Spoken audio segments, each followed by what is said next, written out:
It's 10 minutes past 4. Let me take you to the story of the week as far as I'm concerned.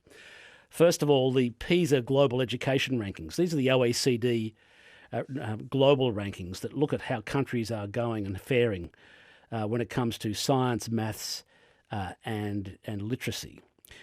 And they show Australian students are performing at record lows, and they've been declining since the year 2000 in three areas: reading, maths and science, some worse than others.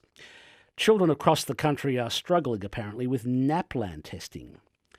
There's even talk today amongst some of the states of restricting access to NAPLAN data so that parents can't compare the performance of different schools. You know that many of them got upset at having one school compared with another school. Now, that's yet to be played out.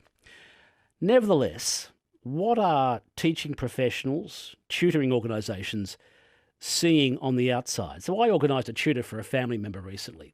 And when the tutor came to the home, they told us what they knew was happening in schools. And funnily enough, it confirmed a lot of what many listeners had said.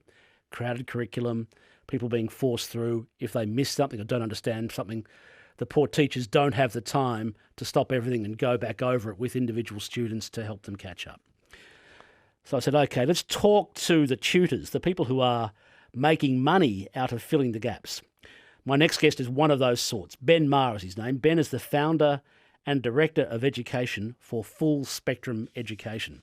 Ben, thanks very much for coming in. G'day, how are you? I'm very well. How long have you worked in the education system, Ben? Since 2010. All right.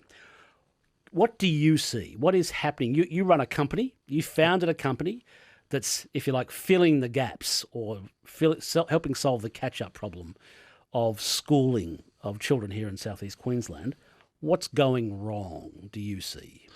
I think teachers are really struggling for time. They're not being given the access to their students for enough time. So like you just spoke about with your family friend, or the tutor that you organised, Yep.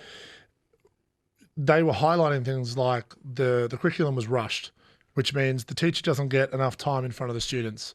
That's something I see as a big problem. That's why I see it at the moment. Tutoring is very effective because when a teacher has one-on-one time with someone and time to slow the curriculum down, so it's not the teacher's fault. Yep. The curriculum's overcrowded and thus teachers are having problems delivering it to their students.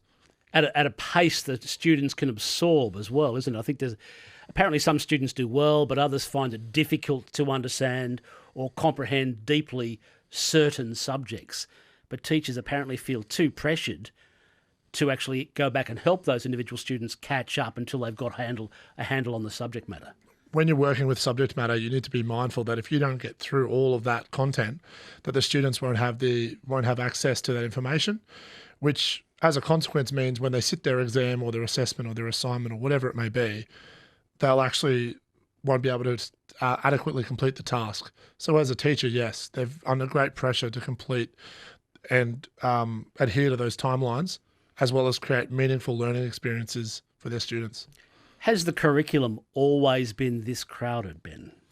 I think that with the introduction of the new QCE syllabus to Queensland, directed by QCAA, I really feel that teachers have been put under more pressure as of late because the rigorous nature of the subject matter has lifted.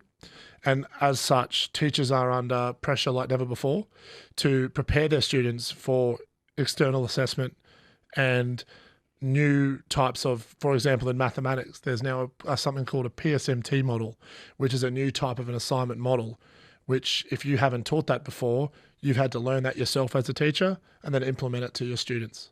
So the teachers are learning ahead of the students learning to cope with the new structure that came in this year for external assessment, I think it is. Absolutely. And what you've just described is exactly it. There's been external assessment brought in. The Year 12s next year, the first round through. And as early as early February, they'll be under the first round of the new system assessment, which will count towards their future. So the teachers are very much learning on the go. Absolutely. Ben Maher is the founder and director of education for Full Spectrum Education. This is ABC Radio Brisbane. Steve Austin's my name. We're looking at education issues. Ben, the PISA rankings, I don't know if you've been sort of following it, but they have been declining in Australia. Australia's ranking has been declining ever since the year 2000. And we've been trending downwards mostly. A couple of plateaus, but mostly since that time. What does that reveal to you? Can you speak to that at all? I believe that has a direct link to student engagement. I believe that if, as a teacher, you want to add meaning to your child, to the children in front of you, you need to be aware of the engagement level that you're giving them. So you could understand maths, English, science, whatever you're teaching, but if you're not engaging the students, so I think it really says that in Queensland, in Australia, perhaps we're not engaging our students at the appropriate level. How could we fix that? I think that a big part of teaching is understanding your students. So like we've already talked about in the show today, the curriculum's cluttered, it's overloaded. By valuing the individual, you can truly get great results. So I think that rather than valuing the curriculum, valuing the student. I take your point. So we're valuing the curriculum more than the actual student. Yeah. And yet it's the student who's the one who's supposed to learn. Absolutely. So we've got to change the focus onto the student rather than the curriculum. Student-centered learning is definitely, in my professional opinion, the best way to ensure quality outcomes for students. What would you take out of the curriculum?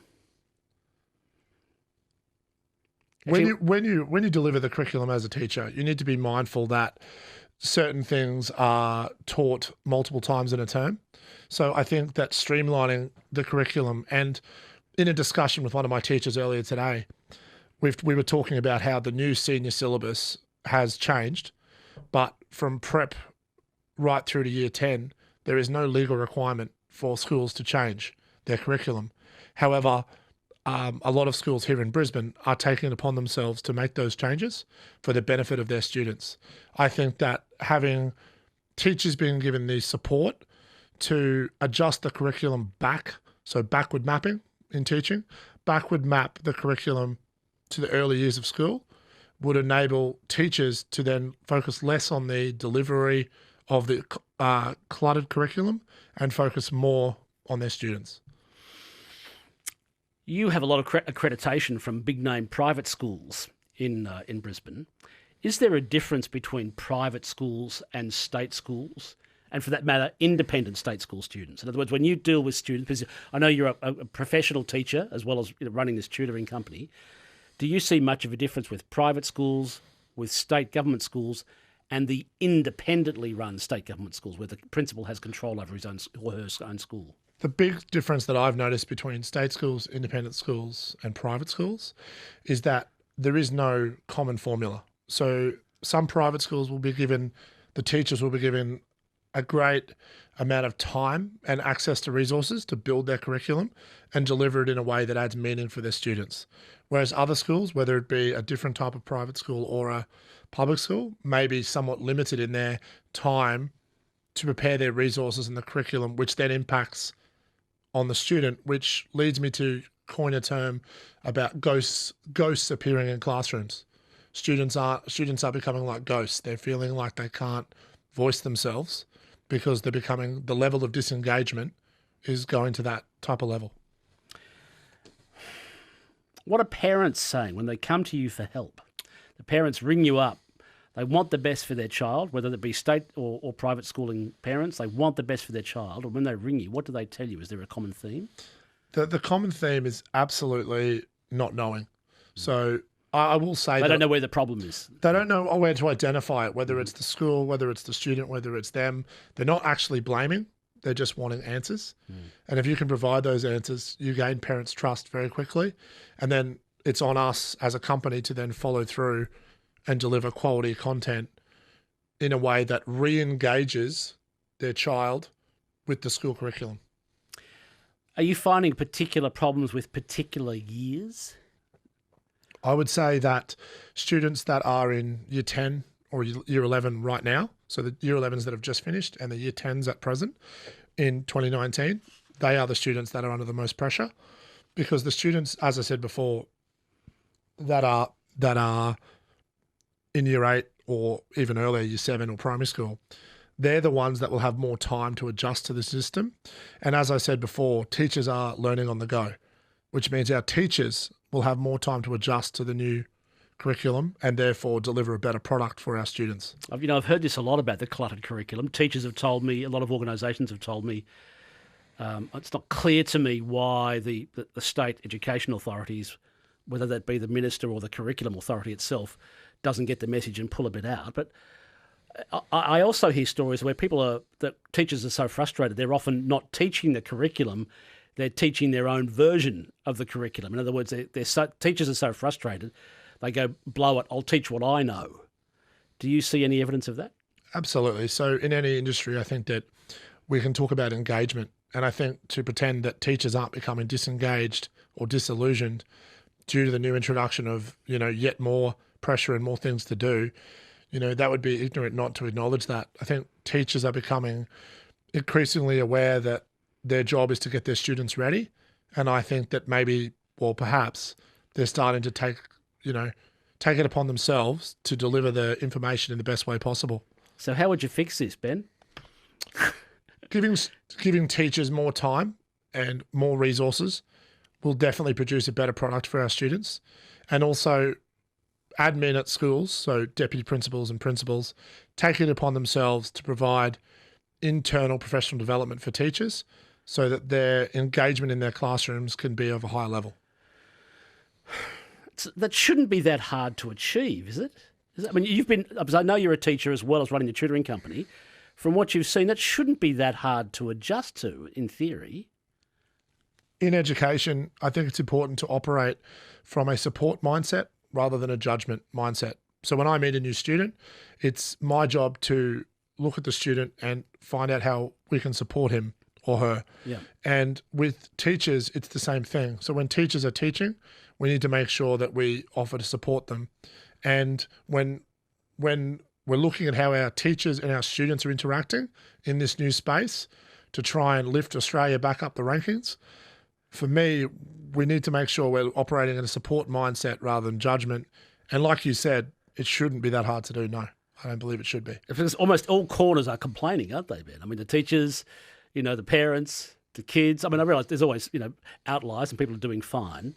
But I hear pretty consistently all across all the different sections, no one's happy. And companies like you are making good money out of filling the gaps.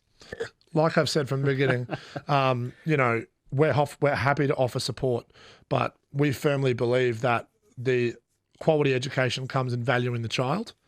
So I think that it all comes back to valuing the individual student. And if we as a collective, as a tutoring company or as an educational facility or Education Queensland or the private sector can all value the student rather than the curriculum, I think that will be the way back. All right.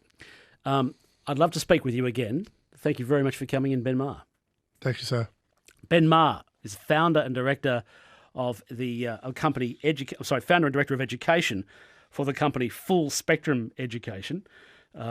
We did invite the Education Minister onto the program, Grace today, but sadly she was unavailable. But we'll try and speak with Grace again next week.